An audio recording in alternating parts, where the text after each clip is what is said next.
Har bir ota-ona bilish shart bo'lgan ma'lumot, uy sharoitida yuqori isitmada nima qilish kerak? Mana kech soat 1larda bir bemorning otasi telefon qilyapti. 4-5 yoshli bolasi istimalab qolgan. 39 isitma bo'lganda svecha qo'yishgan, isitmasi ko'tarilib ketgan. Bu noto'g'ri narsa. Sababi isitmani ozgina ko'tarib, keyin tushish hisobiga 40-41 gacha ko'tarilib ketgan isitmasi. O'sha ota-ona juda ham qo'rqib ketgan bu holatdan. Shuni oldini olishimiz kerak. Chunki eshitganmiz, ko'rgan bo'lishimiz mumkin. Yuqori isitmada bolalarda sudurga rivojlanishi, sudurga bo'lib qolishi mumkin. Buni oldini olish kerak. Eng birinchi o'rinda bu isitma tushiruvchi o'sha tabletkalardan, siroplardan, svechalardan ehtiyot bo'lishimiz kerak. Nima qilishimiz kerak? Tanani sovutishimiz kerak.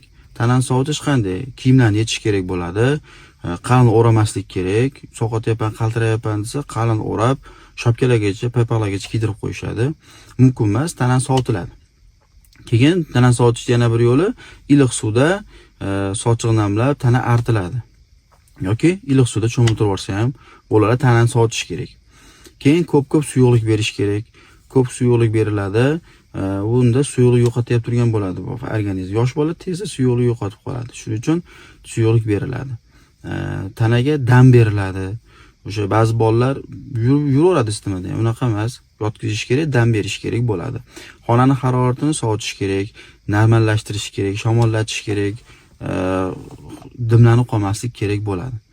Sal tana sovigandan keyin 38 dan past isitmaga tushdimi, unda o'sha svechadan yoki tabletkasidan yoki siropdan foydalansa bo'ladi. Keyin o'sha nima sababdan isitma chiqdi, nima sababdan bunchalik yuqoriligini aniqlash uchun albatta shifokorga borish kerak. Borib sababni aniqlash kerak. Bizda yana bitta yomon odat bor. Isitma chiqsa 2-3 kundan keyin ham 4 kun, 5 kungacha uyda faqat tabletka berib o'sha isitmasini tushirib yurilaveradi. Sababini aniqlanmaydi. Sababini aniqlash kerakda, unga qarshi dori-darmon qilish kerak. O'zi isitma ham tushib qoladi. Sog' bo'linglar, o'zlaringiz ehtiyot qiling.